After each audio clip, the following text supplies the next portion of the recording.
Hey everybody, this is Rich and you're with Beekeeping with Rich. Actually at the moment you're looking at a can of dog food. Pan back please. There we go. I'm here. Um, you ever see the cartoon about the old cowboy sitting on his horse and the horse is knee deep in snow? And then you find out that the horse is standing on top of a cow? Well, that's kind of what we got here. This can of dog food isn't just holding the bag underwater. It's holding a jar full of water that's underneath here because there was quite a lot of flotation going on despite the weights in the bottom. So now mind you, all that black comb that I had has very little wax in it. Most of the wax that's here is going to come from that lighter comb that came from the cutout last week. So this isn't going to be dramatic. We're not going to see a plug like this.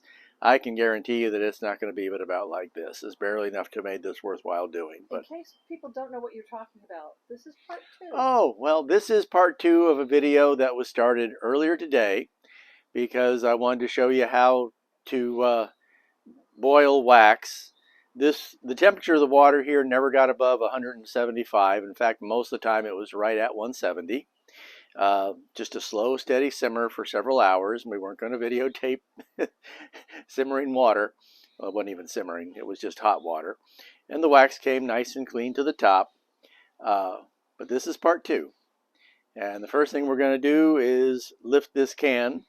And it looks like it might even come with it. Yeah, look at that. It came with it. And look how clean that is underneath.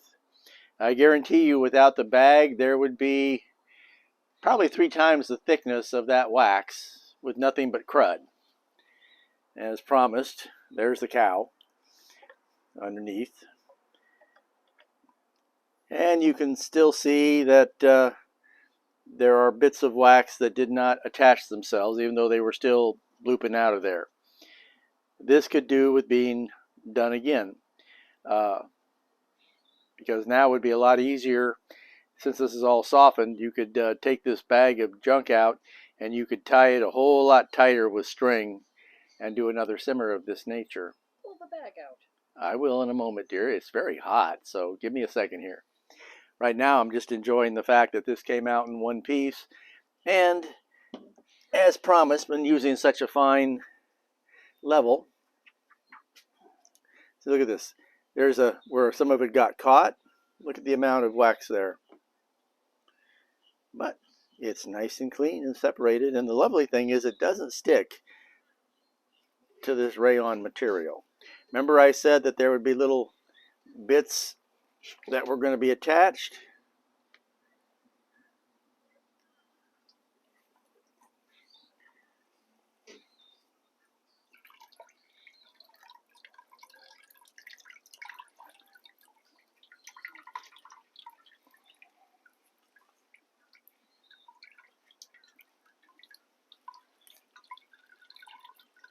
That is some very hot water. Alrighty. Now, I realized that while I kept stressing over and over and over again that you needed to use rainwater or distilled water if you live in a condo somewhere and can't really put a bucket out or whatever, that you have to use something other than tap water. Because the standard throughout the United States for tap water is that it has to be 8.2 on the pH scale, which is alkaline.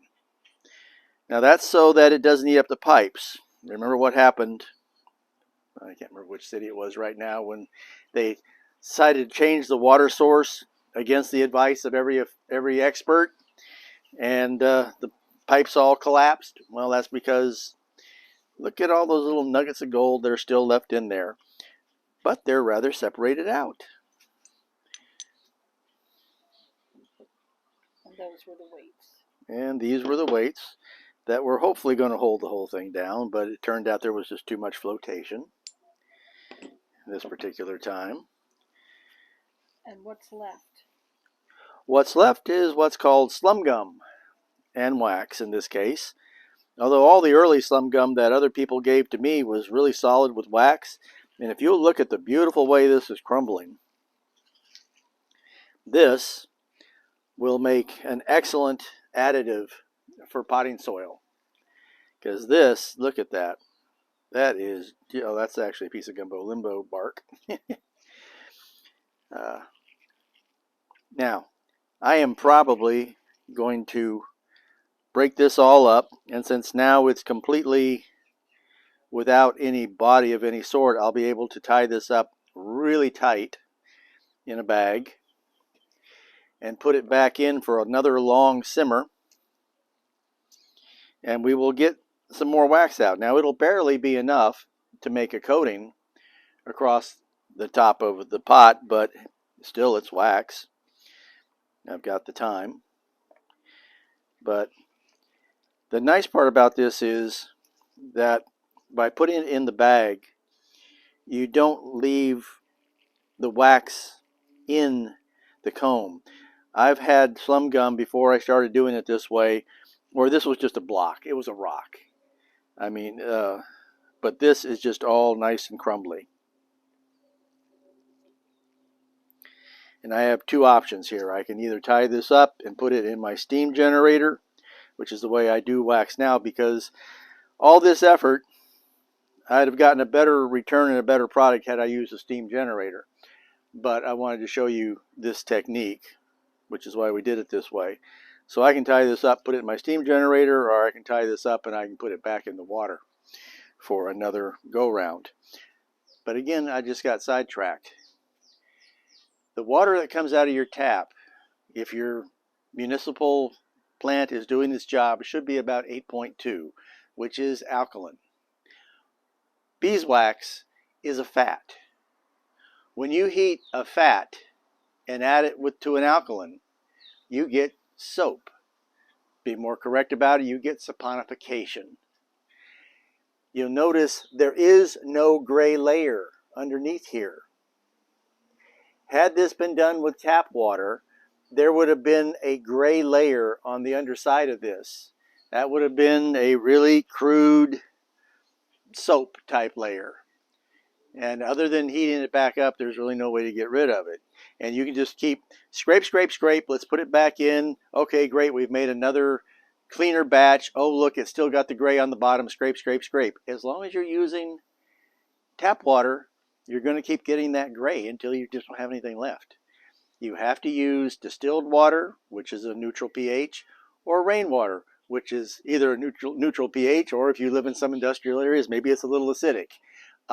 One thing we could have done here is to add a little bit of vinegar, white vinegar, to the water when we started this. Or if you have to use tap water, you simply have no other option, then you can add some more white vinegar to it. You just got to get the pH to neutral so that you don't get that saponification layer underneath the wax. And that's really the most important thing here. And as you can look, that's beautiful. There's no saponification there. So you got a very successful melt out of that. But as you can see, there's probably a good 3 full tablespoons of wax in all of this. And if we break it all, I'll break all this up, tie the whole thing back together really tight, and go at it again, which is what I'm going to do. We'll get some more wax. But I can see how much tighter I can make it now. How much smaller. I can put it much deeper underneath there. So that's part 2 of the video. We don't have the skill set yet to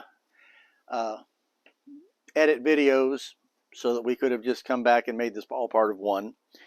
So that's it for the evening. This is not yet. Not yet. You forgot to tell them what to do with the water in the bucket. Oh, well, the water in the bucket. Not that water, the bucket water. Well, that water too. The water in the bucket from where we had the stuff soaking overnight, you just go ahead and pour that around your plants. And it's got some dissolved pollens in it.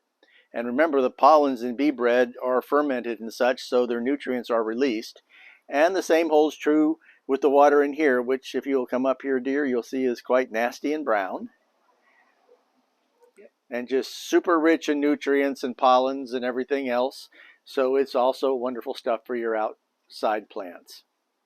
And speaking of outside, this is a procedure which is best done outside for marital happiness, because old comb like this can be quite smelly when it's simmering. But since we kept the temperature properly low, there really wasn't a lot of stink.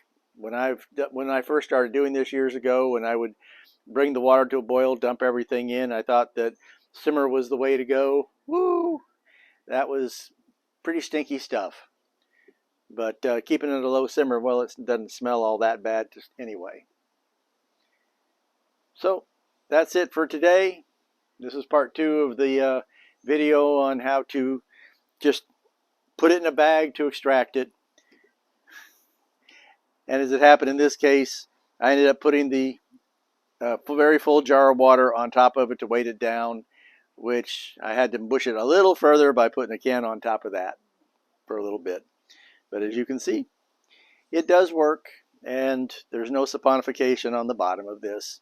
It's a nice clean wax, no scraping really necessary on that. So this is Rich. This is Beekeeping with Rich. Have a great evening. Bye-bye.